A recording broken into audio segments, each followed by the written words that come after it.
이제 데살로니가 전서 강해의 새로운 장으로 들어섰습니다. 4장이죠. 데살로니가 전서는 전체가 5장에 걸친 짧은 책입니다. 근데 전체 구조가 이렇게 되어 있어요. 지난주까지 우리가 살펴본 1장서부터 3장까지는 사실은 이론, 교리, 논증적 방식이었어요. 1장서부터 3장까지. 그리고 이제 오늘 4장부터 5장까지는 짧지만 그렇게 들었던 복음의 교리와 이론과 논증을 어떻게 삶으로 구체성 있게 풀어낼 것인가, 그런 디테일한 내용으로 새로운 국면을 맞습니다. 그런 구조에서 오늘 본문을 이해하면 좋을 것 같은데, 자, 1절을 한번 볼까요? 오늘 4장 1절. 그러므로 형제들아, 우리가 끝으로 그랬어요. 끝으로. 자, 앞을 잠깐 보십시다. 우리가 보통 끝으로 하면은 결론처럼 이해하기가 쉽습니다. 근데 이 표현이 로이폰이라고 되어 있어요. 로이폰. 근데 이 로이폰이라는 헬라 말이 정말로 끝으로라는 표현도 가능하지만 전체 문맥에서는 그렇게 번역하기보다는 그러면 이렇게 번역이 돼야 전체 구조상 어색하지가 않습니다. 자, 그러면 굳이 이런 문법적 얘기를 하는 이유가 있습니다.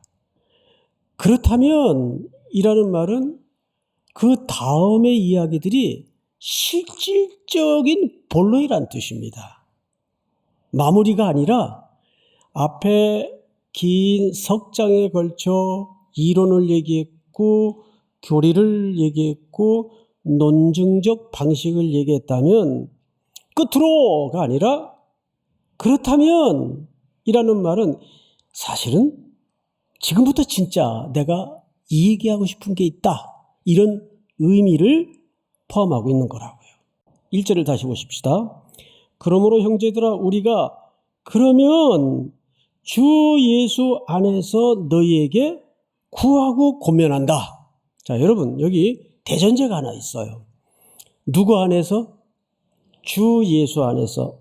그러니까 지금부터 하고자 하는 이 설명은, 이 이야기는 주 예수 안에서 구하고 권면한다는 말로 봐서 불신자들에게 대상으로 한 겁니까?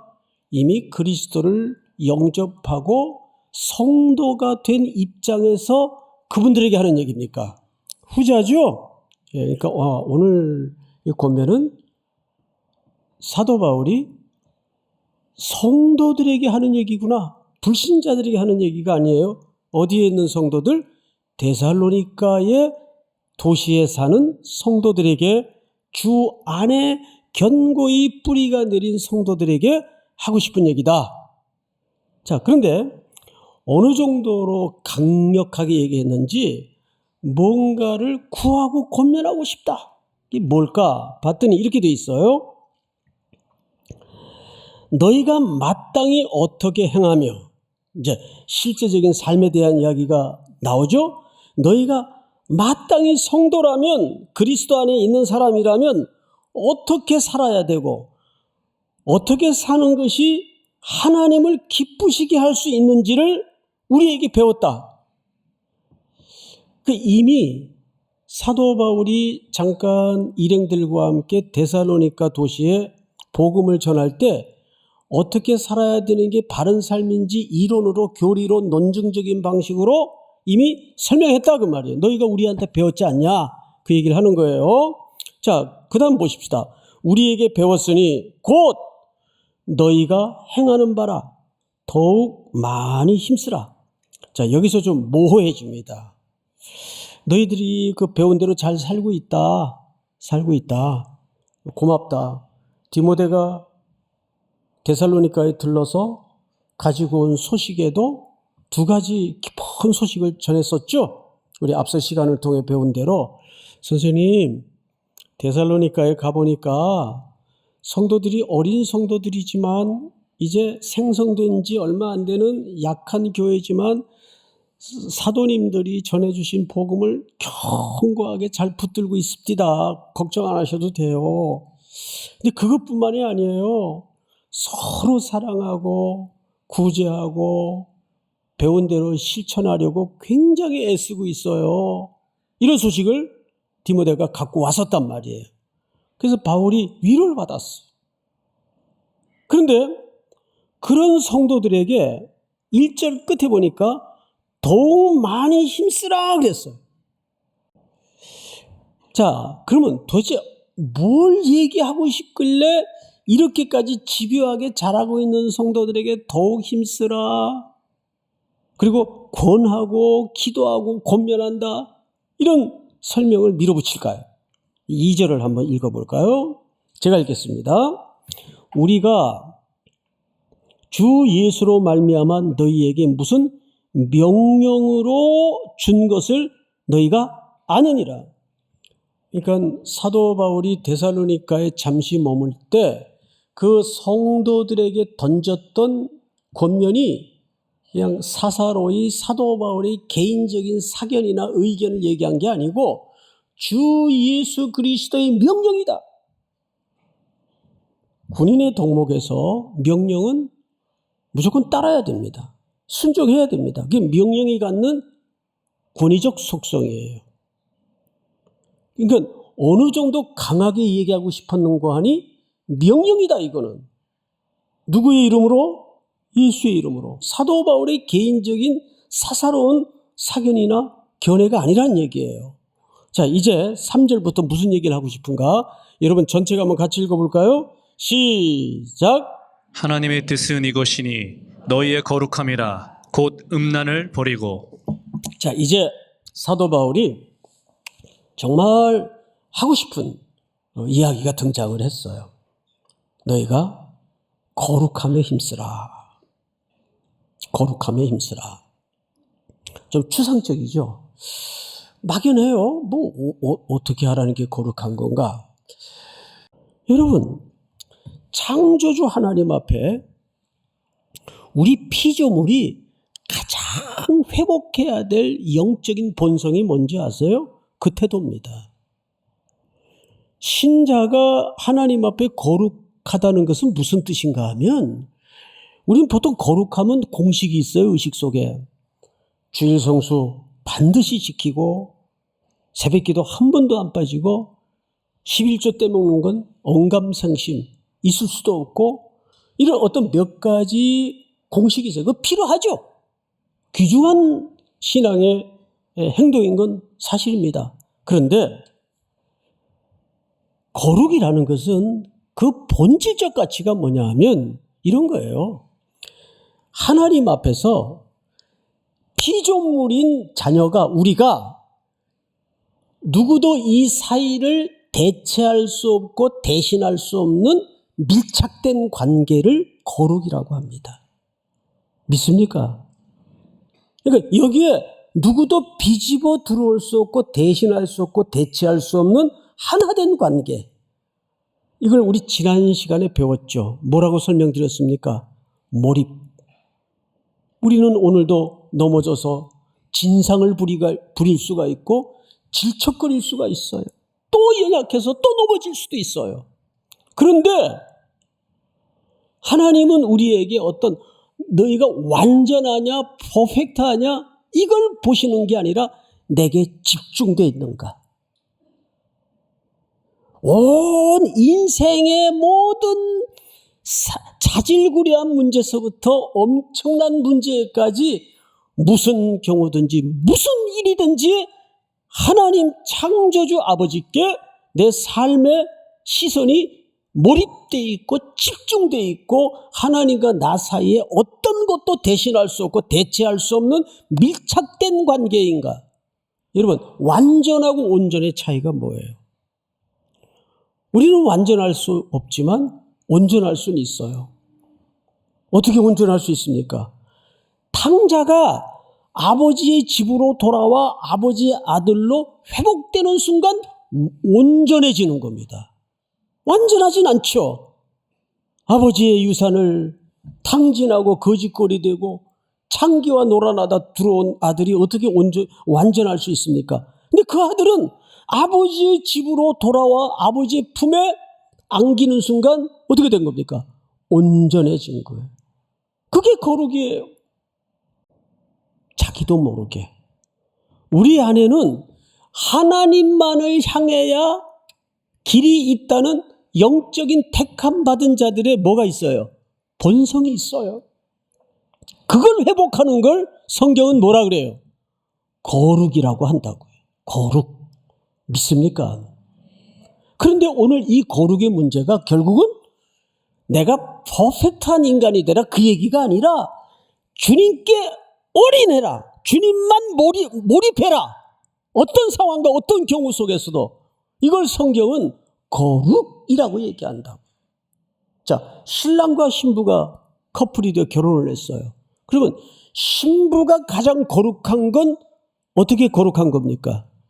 신부가 가장 거룩한 거는 신랑만 바라는 게 거룩한 태도예요. 뭐 코 각도는 몇 도가 돼야 되고 인물은 어때야 되고 그런 게 조건이 아니에요. 신부의 거룩은 허물이 있어도 약점이 있어도 누구만 바라는 태도입니까? 신랑만 바라는 태도예요. 내가 샤넬백이 좀 필요한데 옆집 아저씨한테 좀 부탁할까? 이거를 음란이라고 성경은 정의해요. 이게 우상숭배란 말이에요. 신랑이 우리에게 거룩하셨어요. 어떻게 거룩하셨어요? 나를 위해 십자가에 자기 목숨을 올인해 주셨잖아요. 거룩을 그 이상 설명할 수가 있어요? 레위기의 총 주제가 뭐예요? 내가 거룩하니 너희도 거룩하라. 그 말은 나 너밖에 모른다 그 뜻이거든요. 내가 거룩하다는 말은 하나님의 어떤 속성을 얘기하는데 그 속성의 핵심 가치가 무슨 뜻인가 하면 난 너밖에 몰라. 그 증거가 어디에 나타나셨어요? 십자가. 아들을 내어주시니까 어찌 이 모든 것들을 너에게 은사로 주지 아니하겠느냐? 그게 거룩이란 말이에요. 하나님은 우리에게 거룩하셨어요. 그렇다면 우리도 그 사랑에 근거해서 누구밖에 몰라야 돼요? 하나님밖에 몰라야 돼요. 예수 그리스도밖에 몰라야 돼요. 그것이 뭐라고요? 그게 거룩이에요. 그래서 왜 거룩이라는 주제가 음란이라는 주제로 맞물리는지 아십니까? 음란이 뭐예요? 정상적인 부부관계 왜 딴짓하는 게 음란이에요? 포르네야라는 이 음란이라는 말은 혼인 관계 외에 다른 관계를 전부 음란이라고 정의하는 겁니다. 고대 로마 제국하에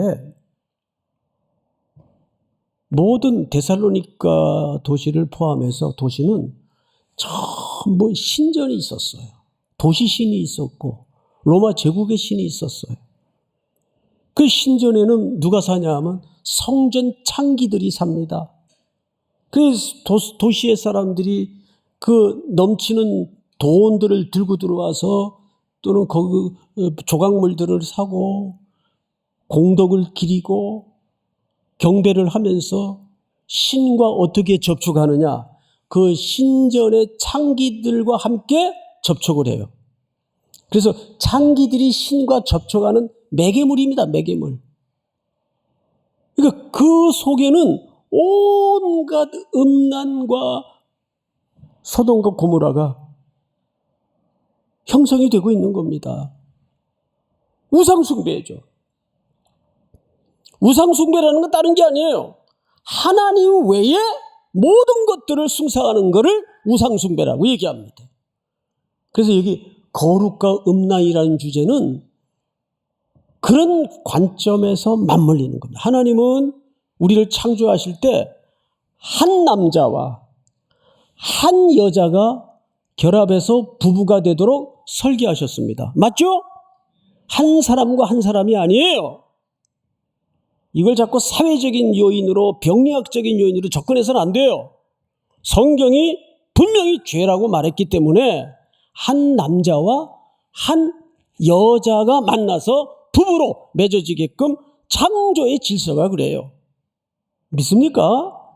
근데 이 모든 관계는 음란이라고 말하는 것이고 한눈 파는 것이고 딴짓하는 거예요. 그게 음란이에요. 그러니까 이 부부의 질서와 원리 속에 하나님이 담아내고 싶은 그림이 하나 있어요. 뭘까요? 예수 그리스도와 교회의 관계를 메시지화한 겁니다. 우리는 그래서 누구만 바라봐야 돼요? 주님만 바라봐야 돼요. 연약해도 주님께만 올인하면 그것이 바로 거룩이란 뜻입니다. 우리의 평생 이 순례길을 걸어가는 동안 십자가에 내 죄를 대신해서 대속의 죽음을 죽으신 예수 그리스도만 바라보게 되는 겁니다. 믿습니까? 그러면 이 땅에서 이 음란을 어떻게 피하여 거룩한 공동체를 이루어 가야 될까? 제가 구약의 예 하나를 드리고 오늘 말씀을 좀 정리하도록 하겠습니다. 우리 창세기 39장을 좀 띄워주실까요? 창세기 39장. 부탁드립니다. 네, 나왔죠? 그 후에 이제 요셉과 그 보디발의 지금 사연을 성경이 이렇게 기록하고 있어요. 그 후에 그의 주인의 아내가 보디발의 아내죠. 요셉에게 눈짓하다가, 눈짓하다라는 말은 참 중요한 죄의 통로입니다. 눈은 죄의 통로예요. 타락한 인간에게는 죄의 통로예요. 그래서 에덴 동산에서 인류가 넘어질 때 보암직도 하고 먹음직도 하고 탐스럽기도 하여 처음으로 죄가 들어온 게 보암직도 했어요. 그래서 우리가 뭘 보느냐가 아주 중요합니다. 그러니까 맨날 그 유선생만 들다 보지 마시고 좀 옳은 거를 보세요. 옳은 거. 그 후에 그의 주인의 아내가 요셉에게 눈짓하다가 동침하기를 청하니 요셉이 거절하며, 이때 요셉의 나이가 한 20대 초반이었을 텐데 인생 연대기로 치면 제일 피가 끓는 나이입니다. 손에 땀이 있을 나이예요. 저는 이제 손이 말라가지고 맨날 로션 바르고 그래요. 예? 손이 말라요, 나이가 들면. 근데 얼마나 그 뜨거운 청춘이에요. 요셉이 거절하며 자기의 주인의 아내에게 이르되 내 주인이 집안의 모든 소유를 간섭하지 아니하고 다 내 손에 위탁하였으니 9절 이 집에는 나보다 큰 이가 없으며 주인이 아무것도 내게 금하지 아니하였어도 금한 것은 당신뿐이니 당신은 그의 아내임이라. 그런즉 내가 어찌 이 큰 악을 행하여 하나님께 죄를 지으리까? 참 놀랍죠? 10절 여인이 날마다 요셉에게 청하였으나, 자 여러분 여기서 날마다가 무슨 뜻입니까? 날마다 무슨 뜻이에요? 에브리데이. 예? 야, 이게 얼마나 무서운 시험이에요. 피 끓는 청춘에게 매일 이 여자가 덤벼든 겁니다. 예? 조금만 야비하고 조금만 땀만 먹으면 인생이 편하게 되는데, 그런데 청하였으나 요셉이 듣지 아니하여 동침하지 아니할 뿐더러 함께 있지도 아니하니라. 여기 답이 있어요. 함께 있지도 아니하니라. 복 있는 사람을 시편 1편에서 어떻게 정의했어요? 앉지 아니하며 쫓지 아니하며. 기억나세요? 복 있는 사람은 그 자리에 앉지도 않아요. 쫓지도 않아요. 꼭 술 끊은 사람들이 약속을 술집 앞에서 약속을 해요. 응? 왜 그래요? 11절 다 같이 시작. 그러할 때 요셉이 그의 일을 하러 그 집에 들어갔더니 그 집 사람들은 하나도 거기에 없었더라. 12절 그 여인이 여인이 그의 옷을 잡고 이르되 나와 동침하자. 그러나 요셉이 자기의 옷을 그 여인의 손에 버려두고 밖으로 나가매. 야, 이 정도 됐으면 하나님께서 요셉 인정 고향 앞으로 이래야 되는 거 아니에요? 근데 어디로 들어갔어요? 고향은커녕 감옥으로 들어갔어요. 근데 요셉의 인생을 더듬어 보면 요셉은 어릴 적부터 그 채색옷 시절부터 옷 때문에 고생이 굉장히 많아요. 옷 때문에. 그래서 요셉의 인생은 옷 몇 번 받고 있다 끝나요. 희한하죠? 그런데 항상 우리 인생의 시간표는 우리가 바라보는 인생의 시간표와 하나님이 바라보시는 계획하시는 인생의 시간표가 달라요. 요셉을 감옥에다 던져놓고 하나님은 하나님의 시선에서 어떤 후렴구를 붙였던가요? 하나님께서 요셉과 함께 하심으로 그가 형통한 자가 되어. 기억나세요? 형통한 자가. 그게 무슨 형통이 그런 형통이 있어요? 예? 고향 떠나 돌아갈 수 없는 길을 온 것도 지금 돌아버릴 지경인데 감옥에까지 던져놓고 무슨 형통이겠어요? 근데 나중에 뭐가 됩니까? 국무총리가 돼요. 대제국 애굽의 2인자가 돼요. 그러니까 많이들 오해를 하는 것이 역시 이렇게 신앙을 붙들고 견뎌냈더니 successful story. 하나님은 요셉을 성공시켰구나. 이거는 그냥 도덕책 만드는 거예요, 성경을. 그런 관점이 아니고 기근 때문에 먹을 것을 구하러 온 형들이 무릎 앞에 주아리게 되자 요셉이 그때야 하나님의 큰 그림에 눈이 열어진 거예요. 어머나 세상에. 그래서 세 가지 고백을 하죠. 이거 하나님이 하신 일이었구나. 두 번째 고백이 뭐예요? 생명을 구원하시려고. 이 기근으로 먹을 것이 없어 핍절하던 이 시대에 생명을 구원하시려고 나를 당신들보다 앞서 보내셨나이다. 여기에서 보내었다는 성교적 고백이 터집니다. 보내었나이다. 세 가지 고백이에요. 첫째, 누가? 하나님이. 왜? 생명을 구원하시려고 나를 당신들보다 먼저 보내었나이다. 이것이 하나님의 경영과 하나님의 계획으로 눈이 열어지자 가해자도 피해자도 의미가 없어져 버렸어요. 우리가 왜 용서를 못합니까? 아직도 인생의 시간표를 자기 쪽에서 그려놓고 자기 쪽에서 이해하기 때문에 그래요. 딱 보니까 가해자들이잖아요. 근데 요셉은 피해자예요. 나중엔 피해자가 맞은 놈이 때린 놈들은 먹이 살리잖아요. 인생이 원래 그렇게 돼 있어요. 그게 왜 가능할까요? 거기서 예수 그리스도의 모형을 보는 거예요. 그를 찌른 자들이 예수님은 그들을 다 구원하기 위해서 이 땅에 오신 분 아니겠어요? 사랑하는 성도 여러분, 오늘 이 말씀이 왜 공동체적 성화가 필요한가? 성화란 무언가? 그리스도께 집중하는 겁니다. 오늘도 여러분들이 또 한 주간 저 세상에 보내어져서 생명을 살려내고 하나님의 계획을, 뜻을 이루어가는 한 주간이 될 수 있기를 주의 이름으로 축원하고 축복합니다.